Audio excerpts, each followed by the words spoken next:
Bonjour à tous, chers servants, chères servantes. J'espère que vous allez bien et que le confinement se passe bien en ce lundi saint. Ici commence un petit cycle de vidéos de formation sur le thème « Préparer la messe ». On vous enverra quelques vidéos sur les jours à venir sur ce thème-là. Aujourd'hui, première vidéo, elle s'adresse à tous, que vous ayez pas de cordon jusqu'au cordon doré sur les vases sacrés. Pour certains, ça sera des rappels, mais c'est bien de le savoir. Donc aujourd'hui, les vases sacrés, demain vous verrez, on continuera. Je vous emmène à Saint-Vénéran. Et voilà, nous voilà arrivés à Saint-Vénéran. Donc pour préparer l'autel, il nous faut bien sûr aller voir les différents vases sacrés dans la sacristie. Dans ce grand placard se trouve tout ce dont nous avons besoin pour préparer l'autel et la messe.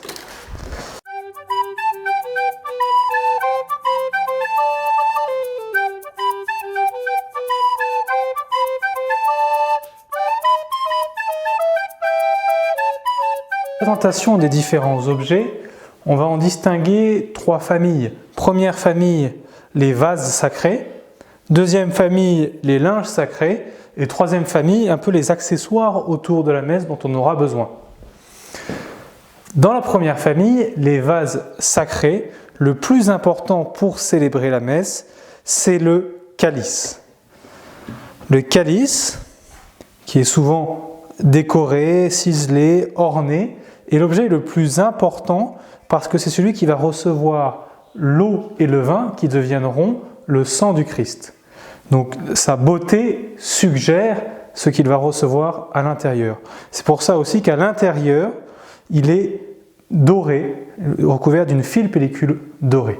Aussi, traditionnellement dans l'Église, il est conçu avec une matière inaltérable pour signifier que il a servi à utiliser le corps, à porter le corps et le sang du Christ, et donc qu'on ne puisse pas le transformer en une autre chose. C'est pour ça qu'il est constitué d'une matière solide. Ainsi que pour l'or à l'intérieur, c'est une matière déjà la plus précieuse pour honorer le sang du Christ, et aussi c'est une matière inoxydable. Ce qui accompagne le calice, c'est ce qu'on appelle la patène.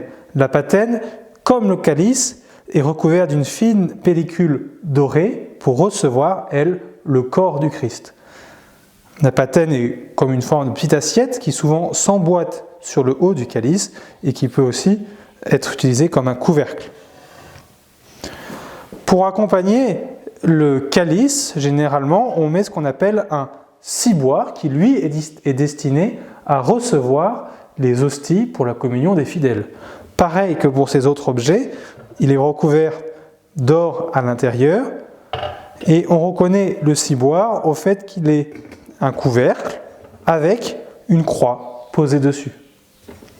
Quand les hosties sont consacrées, qu'elles sont le corps et le sang du Christ, et qu'on pose le ciboire dans le tabernacle, on le recouvre d'un tissu arrondi avec un trou au milieu qui s'appelle un pavillon, qui se met comme ceci pour décorer et signifier qu'il y a la présence de Jésus dans le ciboire.